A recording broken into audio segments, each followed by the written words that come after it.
Hey guys, this is God of Politics and welcome back to a brand new video. In this video, I'm going to be doing another election prediction, and this election prediction is for Bernie Sanders versus Donald Trump.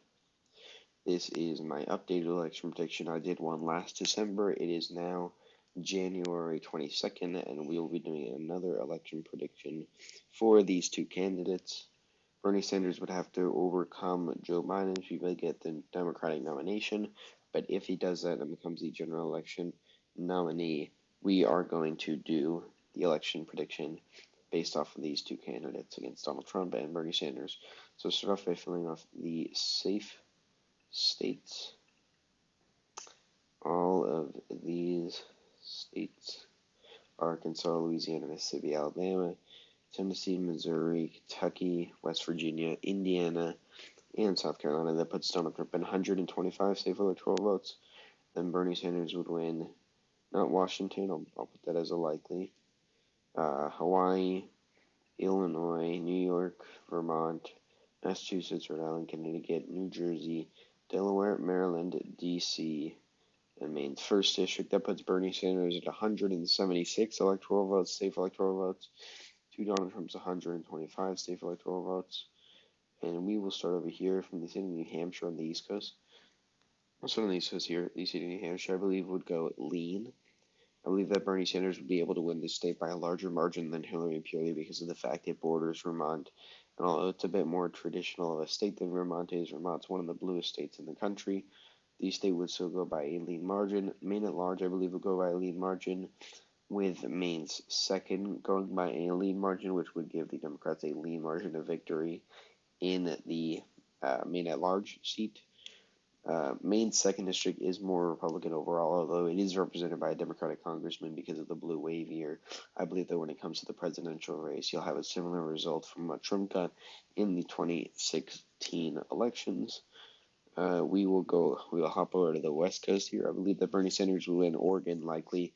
I just believe he wouldn't be able to get enough of the older vote out. There's a lot of old people here, although you have people like Antifa and the young millennials in places like Portland.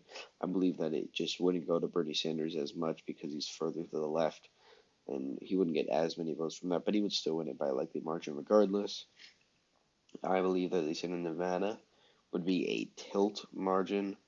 I believe that Bernie Sanders wouldn't do very well in the suburbs compared to how Hillary Clinton did. Hillary Clinton was able to win this state, even though it was considered a pure swing state, although some others weren't, like Michigan.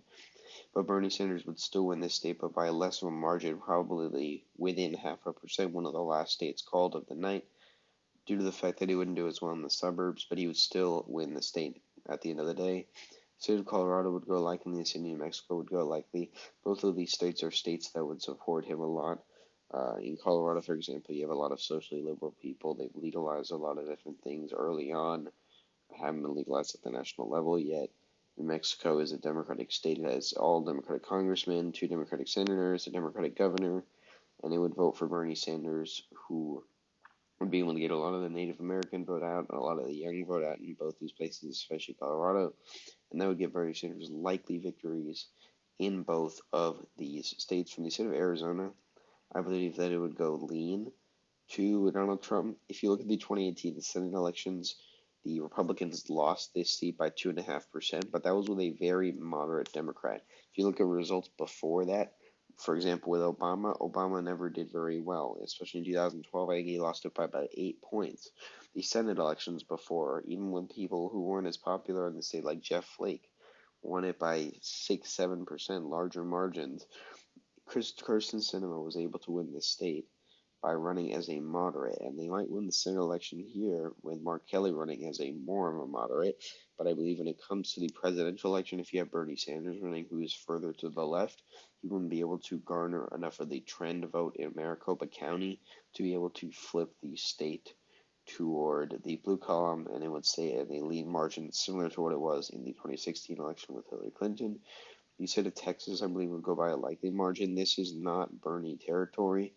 The suburban vote in traditionally conservative areas like these, that's the vote in the suburbs that is trending towards the blue column. You might say it's all the Latino vote and everything, but really it's the suburban vote the white women that are switching to the Democratic Party, and I don't think Bernie Sanders would get enough of that vote, especially in Texas. It's a large state.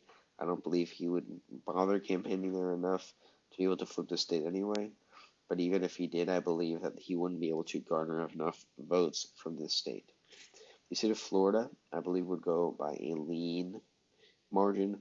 We saw one new poll came out saying Bernie Sanders was ahead by like 6 points, and that wasn't a very good poll. But the more accurate polls that we've been seeing have Bernie Sanders usually down by 5 points on average, I would say, 3 to 5 points on average, and that would nicely put it at a lean state towards Donald Trump. This is not Bernie territory.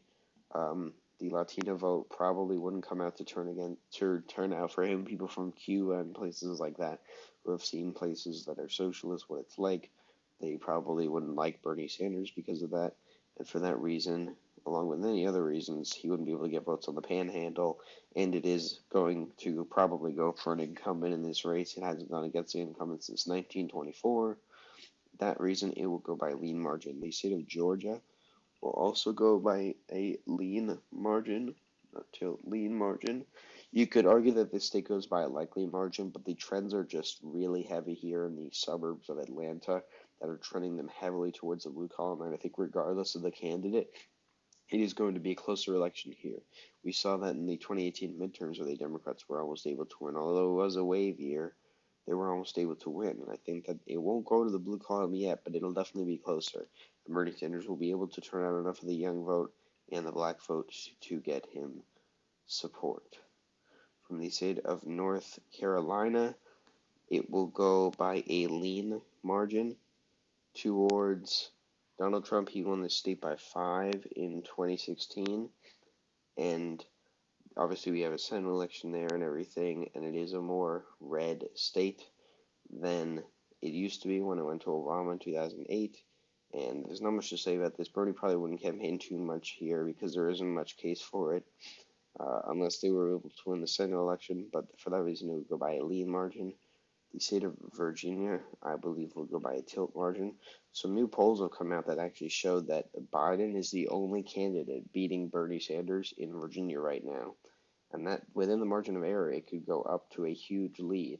But I still will put it at a tilt margin for Bernie Sanders just because it is a more blue state than it used to be.